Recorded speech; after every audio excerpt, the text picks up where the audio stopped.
Dans One Piece et dans le monde de la piraterie en général, il y a des alliances. Et qui dit alliance dit parfois trahison. La première alliance à laquelle on pense dans One Piece, c'est celle de l'équipage de Luffy et Trafalgar Law dans le but de faire tomber Kaido. On y a d'ailleurs vu cette scène vraiment drôle concernant les trahisons dans la piraterie. Luffy, 私はあなたの決定に従うけど、海賊の同盟には裏切りがつきものよ。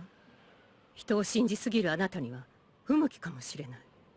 え、お前裏切んのか？いや。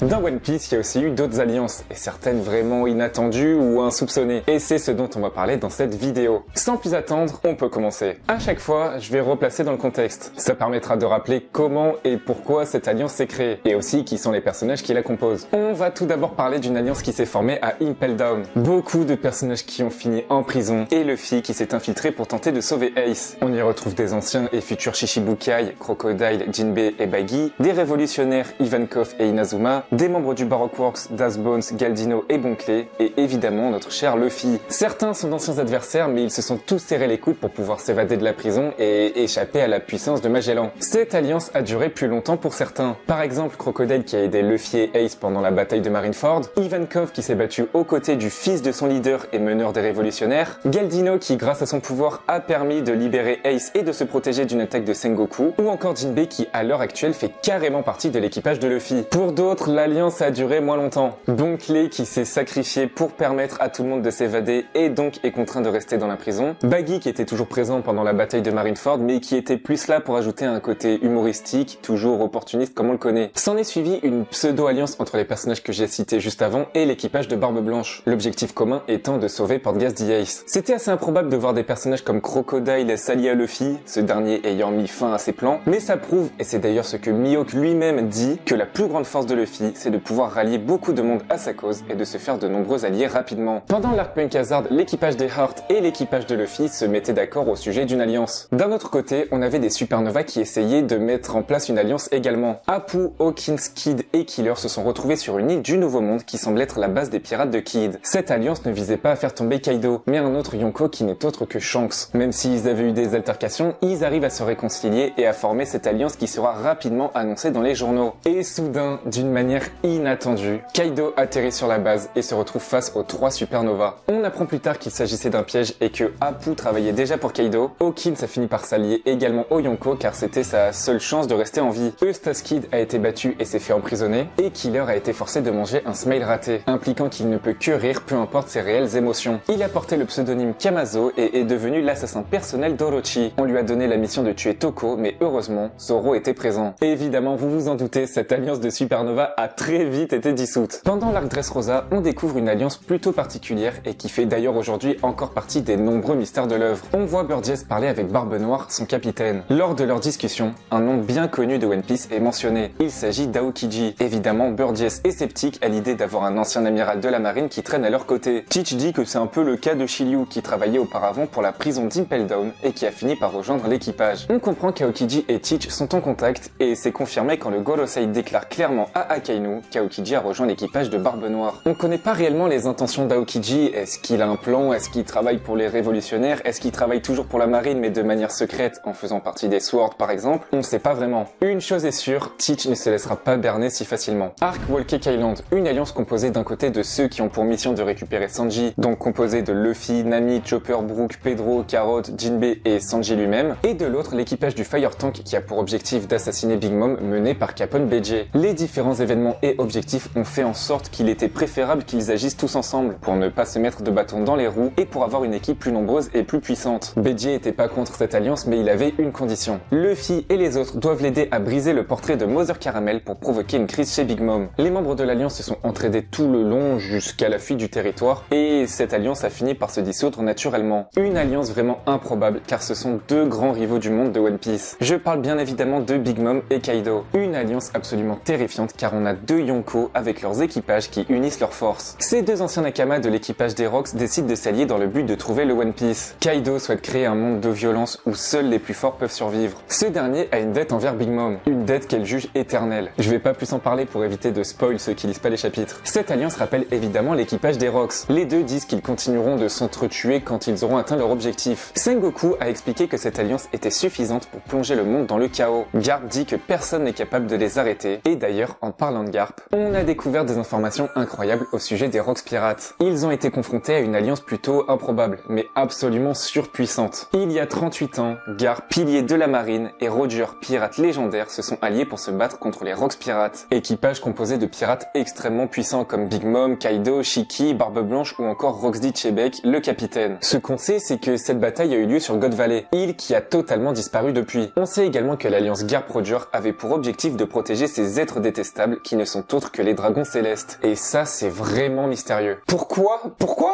ils devaient les protéger? On sait pas, c'est ouf. En battant l'équipage des Rocks, Garp a obtenu le titre de héros de la marine. On a compris davantage depuis ce jour-là d'où vient le profond respect que se vouent Garp et Roger, bien qu'ils soient rivaux à la base. Pour cette alliance, on va parler du film Stampede. Beaucoup de personnages de One Piece présents, des Supernovas, des Shishibukai, la marine, le CP0, les Mugiwara évidemment et plein d'autres. L'antagoniste principal du film est Douglas Bullet, qui a une force colossale et qui grâce à sa transformation est considéré comme une machine de guerre inarrêtable. Et pour le vaincre, il a fallu que des personnages s'allient. Des personnages qui à la base partagent des valeurs différentes, défendent des positions différentes et qui pour la plupart sont carrément des ennemis. Mais cette alliance a été nécessaire pour vaincre l'immense Bullet. On a retrouvé Luffy bien sûr, mais aussi Trafalgar Law, un Supernova, Hancock, une Shishibukai, Baggy, un Shishibukai également, Smoker, un vice-amiral de la marine, Sabo, un membre haut placé des révolutionnaires, et Rob Lucci, un membre du CP0. Cette alliance s'est évidemment dissoute naturellement dès que Douglas Bullet a été vaincu. C'est sans doute l'alliance la plus improbable et inattendue au vu des positions de chaque personnage. Voilà pour cette vidéo sur les alliances inattendues et incroyables qu'on a pu voir dans One Piece. C'est un bon moyen de remémorer le contexte et la manière dont les alliances se sont créées et pourquoi. Il y a eu également des alliances potentiellement incroyables qui ont été rejetées, comme par exemple Doflamingo qui a proposé à Crocodile de faire alliance lors de la bataille de Marineford, ou encore Roger qui a refusé de faire alliance avec Shiki menant à la bataille d'Edward. N'oubliez pas le pouce bleu, abonnez-vous pour augmenter ma prime, on se retrouve pour une prochaine vidéo. Ciao tout le monde!